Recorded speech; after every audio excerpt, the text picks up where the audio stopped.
Assalamualaikum warahmatullahi wabarakatuh. Perkenalkan, nama saya Leni Apriliani dengan NPM 202151053 dari jurusan Pendidikan Matematika, Fakultas Keguruan dan Ilmu Pendidikan Universitas Siliwangi. Di sini saya akan mempresentasikan hakikat kemampuan spasial matematis dan kemandirian belajar siswa untuk memenuhi salah satu tugas mata kuliah Seminar Pendidikan Matematika dengan dosen pengampu Bapak Dedi Nurjamil. Untuk yang pertama, ada kemampuan spasial matematis. Pengertian kemampuan spasial matematis, di sini saya mengambil dari 3 para ahli. Yang pertama, menurut Howard Gardner pada tahun 1993,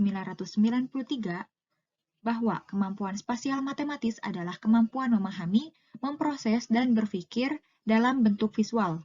Kemudian yang kedua, menurut Lin dan Petersen pada tahun 1985, bahwa kemampuan spasial matematis adalah kemampuan merepresentasikan, mentransformasikan, dan mengingat informasi simbolik. Dan yang ketiga, menurut Clement dan Batista, bahwa kemampuan spasial matematis adalah kemampuan yang meliputi proses kognitif seseorang dalam merepresentasikan dan memanipulasi benda ruang, serta hubungan dan transformasi bentuknya. Dari beberapa pendapat tersebut, melalui analisis sintesis, maka dapat disimpulkan bahwa kemampuan spasial matematis adalah kemampuan memahami, merepresentasikan, dan berpikir pada benda ruang serta hubungan dan transformasi bentuknya dalam bentuk visual. Selanjutnya ada indikator kemampuan spasial matematis. Menurut Mayer pada tahun 1996 mengemukakan bahwa indikator kemampuan spasial terdiri dari 5 elemen. Untuk yang pertama, itu ada spatial perception, artinya kemampuan yang membutuhkan letak benda yang sedang diamati secara horizontal ataupun vertikal. Kemudian yang kedua ada spatial visualization, artinya kemampuan untuk menunjukkan aturan perubahan atau perpindahan penyusunan suatu bangun baik 3 dimensi ataupun 2 dimensi. Kemudian yang ketiga ada mental rotation, yaitu kemampuan untuk memutar benda 2 dimensi dan 3 dimensi secara tepat dan akurat.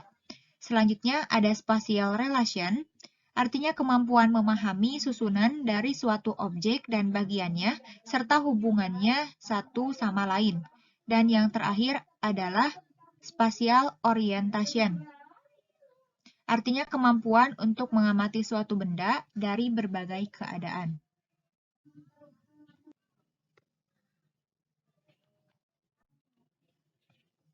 Untuk selanjutnya, itu ada ciri seseorang dikatakan berkemampuan spasial matematis. Yang pertama itu selalu mengembangkan ide-ide yang menarik, kemudian senang mengatur dan menata ruang, kemudian senang menciptakan seni dengan menggunakan media yang bermacam-macam, kemudian menggunakan grafik organizer, sangat membantu dalam belajar dan mengingat sesuatu. Kemudian merasa puas ketika mampu memperlihatkan kemampuan seni, senang menggunakan spreadsheet ketika membuat grafik, diagram, dan tabel. Untuk selanjutnya itu, ada upaya untuk mengembangkan kemampuan spasial. Yang pertama, penggunaan spatial language dalam interaksi sehari-hari. Kedua, mengajarkan sketsa dan gambar. Yang ketiga, mainkan games yang cocok. Yang keempat, mainkan Tangram. Yang kelima, memainkan video game. Dan yang terakhir, mainkan origami dan latih kertas lipat. Kemudian ada manfaat kemampuan spasial, yaitu membantu anak menggunakan imajinasi dan kreativitasnya dalam menyelesaikan masalah yang timbul dalam kehidupan sehari-hari. Kemudian, membantu mereka untuk menghasilkan gagasan-gagasan baru. Yang ketiga, mendorong mereka lebih luas dalam memandang berbagai hal. Yang keempat, meningkatkan daya ingat anak. Dan yang terakhir, membantu mereka mengungkapkan perasaan dan emosi. Untuk selanjutnya itu ada contoh soal dari kemampuan spasial. Yang pertama, ada spatial perception dengan level kognitif C1, yaitu menyatakan kedudukan antar unsur-unsur suatu bangun ruang. Di sini perhatikan gambar bangun ruang berikut ini. Terdapat sebuah balok yang ditanyakan itu adalah ruas garis yang sejajar dengan garis AC. Jika siswa menjawab benar yaitu ruas garis EG, maka dapat dikatakan bahwa siswa tersebut sudah mengerti dan paham apa maksud dari soal yang diberikan dan bisa menentukan di mana garis yang sejajar. Kemudian yang kedua, spatial visualization dengan level kognitif C2 yaitu membedakan bentuk atau posisi suatu objek geometri yang dipandang dari sudut pandang tertentu. Perhatikan gambar bangun ruang berikut ini. Nah, di sana terdapat sebuah kubus. Gambarkan kubus tersebut dengan mengganti sisi DCGH menjadi sisi alas. Nah, jika siswa sudah menjawab benar dan bisa menggambarkan dengan sisi alas DCGH, maka dapat dikatakan bahwa siswa sudah mampu mengidentifikasi letak sisi jika adanya perubahan posisi. Selanjutnya, mental rotation dengan level kognitif C3, yaitu menganalisis bentuk gambar dengan posisi yang berbeda. Nah, jika jawabannya sudah benar, yaitu bagian B, maka dapat dikatakan bahwa siswa sudah mampu merotasikan suatu bangun ruang. Yang keempat, spatial relation dengan level kognitif C3 dengan memperagakan dan merepresentasikan model-model geometri yang digambar pada bidang datar dalam konteks ruang. Nah, di sini untuk soalnya itu, gambarkan akuarium yang berbentuk balok ABCDEFGH dengan bidang ABCD sebagai permukaan dari akuarium tersebut.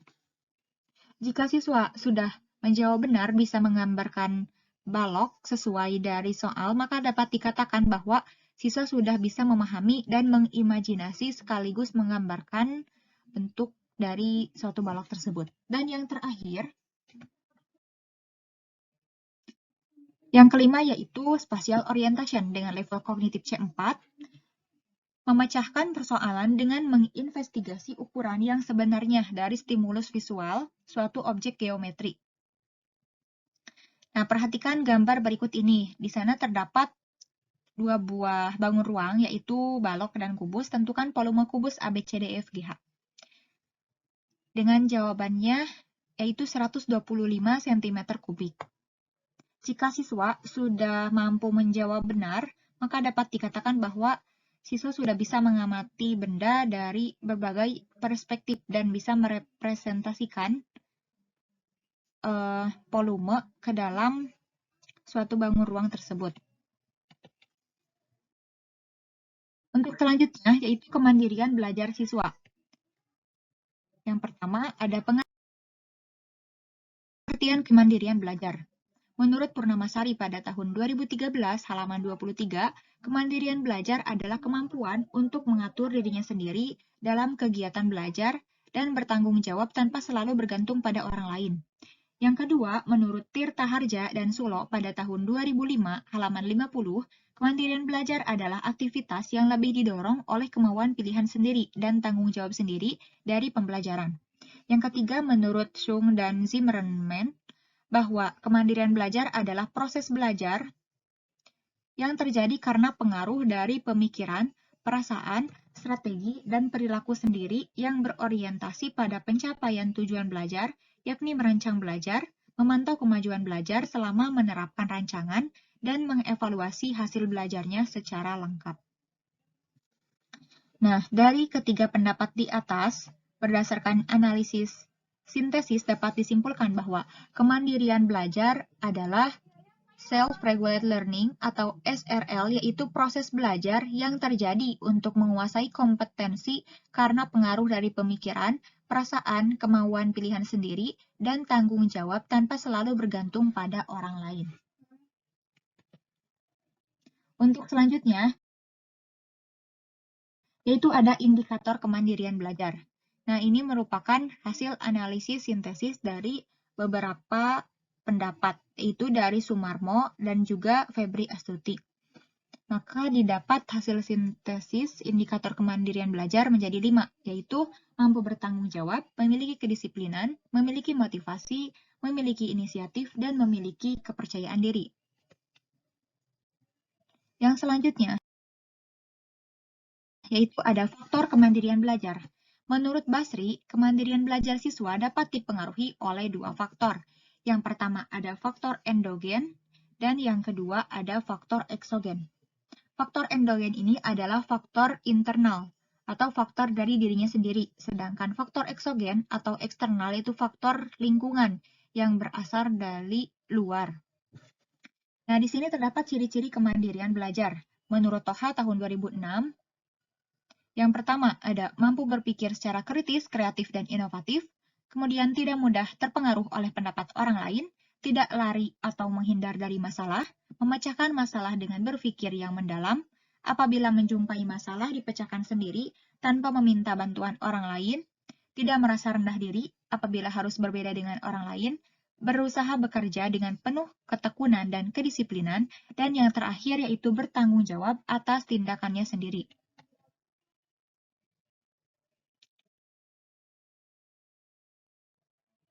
Nah, selanjutnya, di sini ada aspek kemandirian belajar.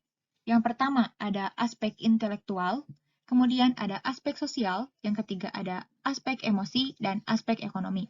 Sedangkan upaya untuk mengembangkan kemandirian belajar, ini menurut Muhammad Ali dan Muhammad Asrori pada tahun 2008, halaman 119-120, bahwa upaya tersebut diantaranya yaitu penciptaan partisipasi dan keterlibatan remaja dalam keluarga, penciptaan keterbukaan, penciptaan kebebasan untuk mengekspresikan lingkungan, penerimaan positif tanpa syarat, empati terhadap remaja, dan penciptaan kehangatan hubungan dengan remaja.